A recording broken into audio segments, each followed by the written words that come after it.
आज हम बात करने वाले हैं दुनिया के सबसे बड़े लोकतंत्र के इतिहास के एक ऐसे मोड़ के बारे में, एक ऐसा अध्याय जिसने देश को हमेशा के लिए बदल कर रख दिया। तो चलिए सबसे पहले इस तस्वीर को देखिए। ये एक अखबार है, लेकिन इसका संपादकीय पन्ना, मतलब जो सबसे जरूरी पन्ना होता है, वो बिल्कुल खाली है। क्यों? क्योंकि ये एक खामोश विरोध था। सरकार ने जो सेंसरशिप लगाई थी उसके खिलाफ एक आवाज बिना कुछ कहे। और यही वो सवाल है जो आज भी पूछा जाता है। आखिर ऐसा क्या हुआ कि एक जीता जागता लोकतंत्र रातों रात खामोश हो गया? कैसे प्रेस की आवाज बंद कर दी गई और लोगों के मौलिक अधिकार तक छीन लिए गए?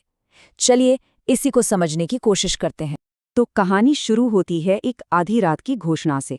तारीख थी 25 जून 1975, एक ऐसी रात जिसने भारत के लोकतंत्र की पूरी कहानी ही पलट दी। देखिए, ये सिर्फ एक ऐलान नहीं था। इसके तुरंत बाद जो हुआ वो चौंकाने वाला था। आधी रात को अखबारों के दफ्तरों की बिजली गुल, बड़े बड़े विपक्षी नेता गिरफ्तार, हड़ताल और किसी भी तरह के विरोध पर पूरी तरह पाबंदी।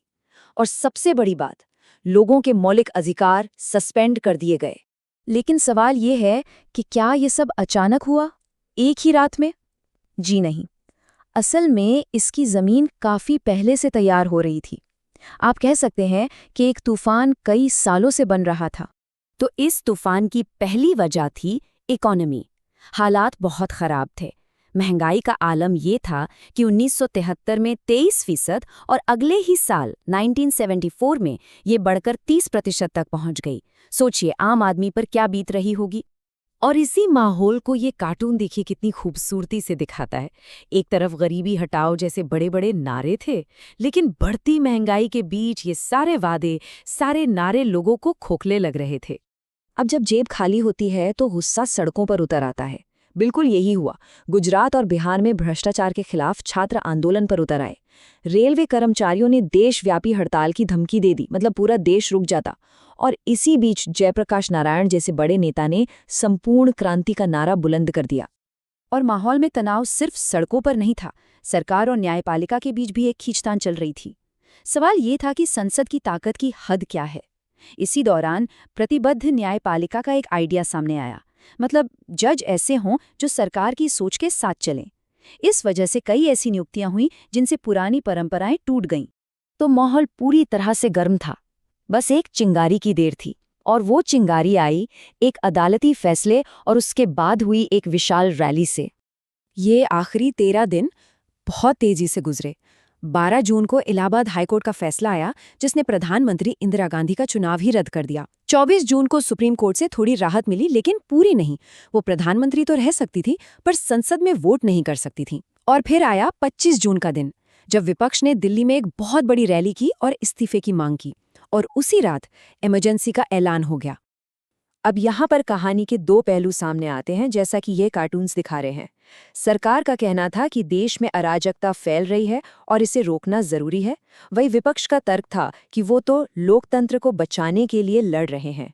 दोनों अपनी अपनी जगह से हालात को देख रहे थे। तो चलिए अब ये समझते हैं कि जब इमरजेंसी लगी तो आम लोगों की जिंदगी पर, उनके अधिकारों पर इसका क्या असर पड़ा। आप यूँ समझें कि जिन अधिकारों को हम आज बहुत मामूली समझते हैं, वो सब एक झटके में खत्म हो गए। प्रेस कुछ भी छापने से पहले सरकार से पूछती थी, सेंसरशिप थी। आप सरकार के खिलाफ कोई प्रदर्शन नहीं कर सकते थे, और अगर आपको गिरफ्तार कर लिया जाता तो आप उसे अदालत में चुनौती भी नहीं दे सकते थे। सब कुछ बदल चुका था। इसी दौरान एक कानून का बहुत ज्यादा इस्तेमाल हुआ, निवारक निरोध, यानी प्रिवेंटिव डिटेंशन।